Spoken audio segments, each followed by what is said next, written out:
Hey guys, God bless. Welcome back, Twister Girl. I know y'all see the same shirt. I just had to come and talk about this because, boy, people are really taking this serious. Okay, y'all know I got tipped on a trend that was going on. One of my subscribers was like, how you feel about canceling oils? I'm like, canceling oils? Now, mind you, I try my best not to be biased, but you gotta understand that if you just in favor of something, you're in favor of something. But you don't want to get in front of people and make it seem like this is the only way.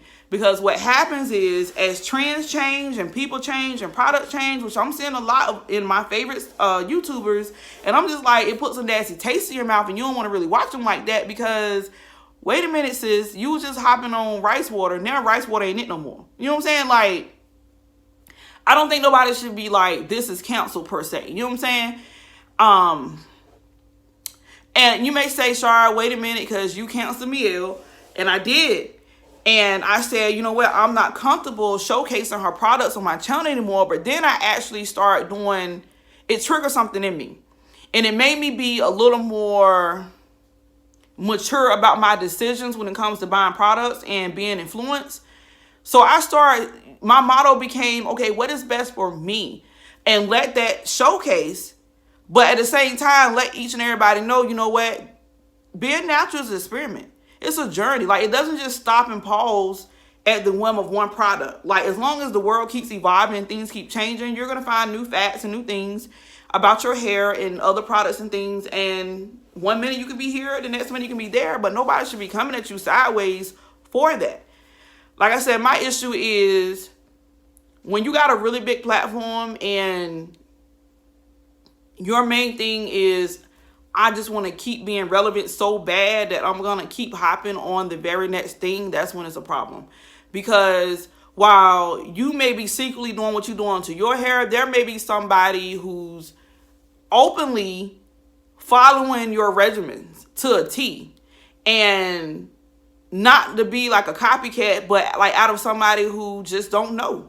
They don't know what to do for their own hair, and they see that your hair looks this way, so they want their hair to look that way too. So they're going to copy you. And obviously that is not in our control, but the very least we can do is say, hey, don't mimic me. Learn from me. Learn from my mistakes and learn how to grow and tend to your own. That's the least we can do. But they kind of, get this attitude, this bougie, you need to do what I do or else type attitude. That's not cool, because who wants to listen to somebody like that? But let's talk about why we're here. Okay, so there's a trend going on to cancel oils, butters, and leave-ins. I believe that's it.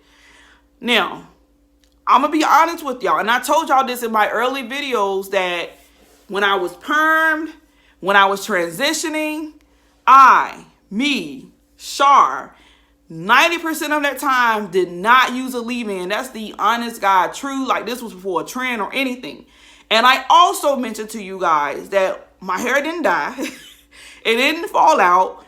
And surprisingly, I had least amount of knots and breakage and all of that. Like, that is the honest God truth. Now, in the tail end of my transitioning, I start following trends. I start getting on YouTube and seeing what this person using, trying to figure out who hair look more like mine, and copying.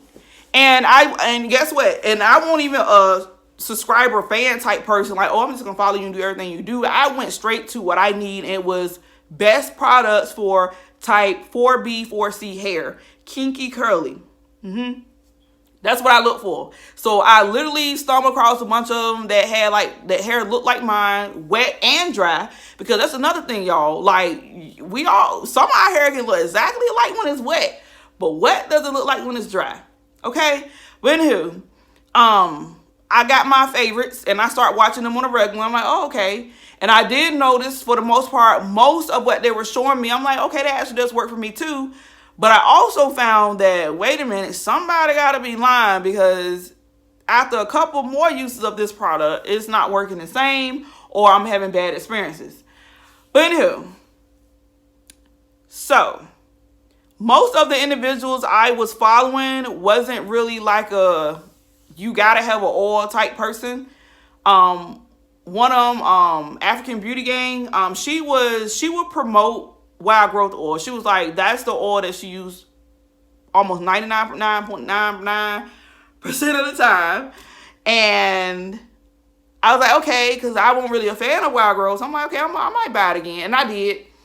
But obviously, it worked well for her hair. Me, it works better when I mix Wild Growth Oil. I cannot use Wild Growth Oil on its own.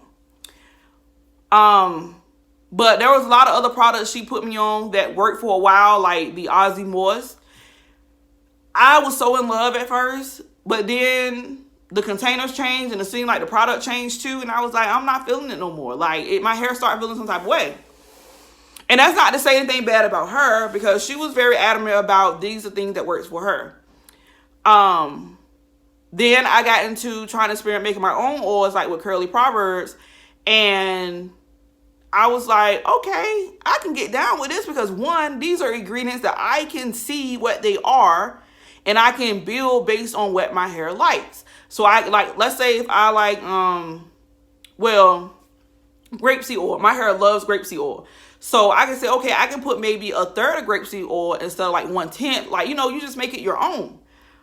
But to be honest with you, again, and this y'all, I did mention this one time, but I did not talk about it much because I thought that it won't worth mentioning. But when I was younger, when I was going to my mom's house, we had an oil that we put on our hair, but then our hair started being funny, right? And that was the African Best, or matter of fact, both of them, the African Pride and the African Best oil. If y'all know that oil in the red and white bottle with the black letters with little African logos all over it, child, that was a grease, oily mess. That oil was leaking out the bottom before you even got it out the store. It leaked all over you. It ran out your hair. Like, that was just a oily, nasty oil. And we used to just slather it on our hair, like just. Now, I ain't gonna lie.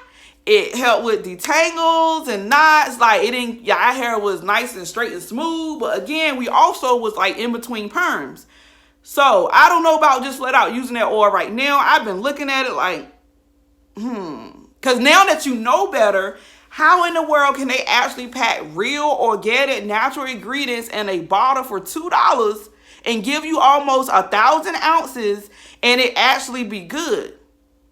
Especially when I started making my own, I'm like, wait a minute, y'all. I was robbing myself, like selling my bottles, my 4-ounce bottles, my 2-ounce, the 3-ounce, whatever ounce for $12 was robbery because of what I was putting in it. So even after when I say, you know what, I'm just trying to get rid of it, $7, half of that was my shipping cost. But anyway, this ain't about me.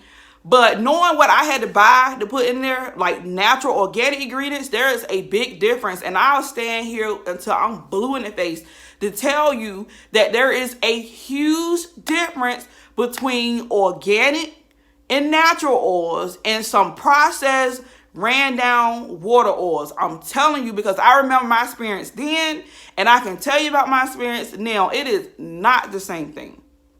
Trust and believe, you can go right now and get African's Pride olive oil, the big container they give you for like $1, $2, and then get an actual bottle of organic olive oil, and you're going to thank me, and you're going to thank me with a real big hug and a real big kiss and a real big smile, because there is a huge difference. But, excuse me, y'all. I'm getting hot because we was outside, my allergies. I'm sorry. But listen to me. Like I said, I'm not the type to call anybody ignorant or stupid, but do your research. Do what works best for you. It's okay to try stuff, but try stuff gradually. Don't just jump the gun. Because, like I said, some of my changes I remember where I just kind of got rid of everything. It was like, here, sisters, take this stuff, and I'll just use this. And then I instantly regret it. One thing I can say that I used to be confused about, but now I'm like, I used to watch YouTubers change up and do different things with hair products and stuff. And I'm like, man, your hair got to be suffering. But then I started doing it myself, and it's almost like my hair kind of liked it. But again, I don't want to make a habit of just keep changing up stuff. I want to be consistent in something. And what else? Leave-ins. Like I said, during the tail end of my transition, I finally said, let me try leave-in. I liked it. I felt like it did give me that extra and that extra protective coating, because I used to blow dry my hair a lot. And I could tell the difference in that matter. Definitely could tell the difference. My hair was softer and smoother. But do I think I would have died if I never tried leave-in? No. Do I think it's safe to tell people don't use a leave-in right now? No. And let me tell you why. Because the leave-ins that we was up against then versus now is like totally different. It's a game changer. We actually have some pretty decent leave-ins and stuff that will be almost equivalent to you making something yourself, which is a good thing. A lot of organic and a lot of natural ingredients that you didn't have market or on the shelves before. I say this. After you use your deep conditioner, wash it out, which I noticed this for myself, that my curls are nice and separated. And my hair is manageable. If you felt like at that moment you can just go straight to like an oil or butter or something, that's fine. I would say I would not trust not using anything. Me personally, I'm going to use a grease or something. Plain and simple. But to each his own. I'm going to try it on camera in front of you guys sometime soon. And then we go from there. And y'all can say, like it, don't like it, maybe not, whatever. But I can say, at least I'm going to try it. I'm going to try using, oh, and no pre-poos. That was the other thing. Canceling pre-poos. Y'all, if your hair is anything like mine, kinky, coily, and you do a lot of twist out, braids out, a lot of styles that stay, you know, curled up all the time, I don't see how in the world you can make a habit of not doing pre-poos. Like I was going with pre-poos all my life, but I can say that the struggle was real. And even with, I remember my hair being perm and transitioning, I'm like thinking like, man, this ain't it. Like, what can I do to make my hair more manageable? So what I actually started doing back then, I started to let my conditioner sit a little while, just like I would a deep conditioner. And even then I wasn't using deep conditioners. So that I could tell the difference. And then I stumbled across African Pride. I'll put the, what you call it on the screen. When I started using that, y'all, my hair ain't never been bad. I'm talking about no knots, no tangles, no nothing. I could easily do shampoo, conditioner, and then like I said, that's when I started using leave-in. And perfect. I ain't need no deep dish. Although I did try to do one at least once every 2 months. But I used to get a package. I ain't even get a container because I really won't care about no deep conditioner. But I'm going to leave you with this. Who is benefiting from these experiments and trying new things? Like, think about the audience that someone gets when they just be dramatic and say something like, oh, we're not using none of that hair stuff no more. Versus you at home having to be the one to tend to your hair before and after this trend. Think about it that way. Like I said, for me, some days I do rush and be stupid, like the last wash day, and say no conditioner, and I pay for it. Some days I rush and I don't do an oil. But making it permanent, I don't know, y'all. I did do the detox. I did a detox with y'all. And I told y'all about my experiment. I took away coconut oil, shea butter products, grease, all of that. Now, I can say my scalp, not necessarily my hair, but my scalp was more breathable, if that makes sense. Like, after wash day, it was like, oh, I can actually feel the wind flowing through my scalp. And I felt like that was a good thing. But it won't permanent. I'm trying to think, is that it? I think that's it. I ain't mean to take up too much of y'all time, but I just really had to weigh in on this matter in this situation. Hopefully you guys learned something. Prayfully you did. I'm not judging. All I'm simply saying is what works for you may not work for everybody else. And I dare not try to broadcast like it's the end of the world. It's not. Do you, but even to other YouTubers, don't make it seem like this is the end. Like, it's not the end, because in a couple months, it's going to be something else. Next is going to be, you have to cut an inch for every 2 inch you grow. You know, it's going to be something. And even when they started canceling the oils, I said that. I was like, okay, is this because of Greece? Because Greece ain't trying to be up in this. You know what I'm saying? Like, Greece is we with the non-drama stuff over here, okay? But whatever, you guys. Whatever, do you. I'm going to grease my hair right now. Grease my ends.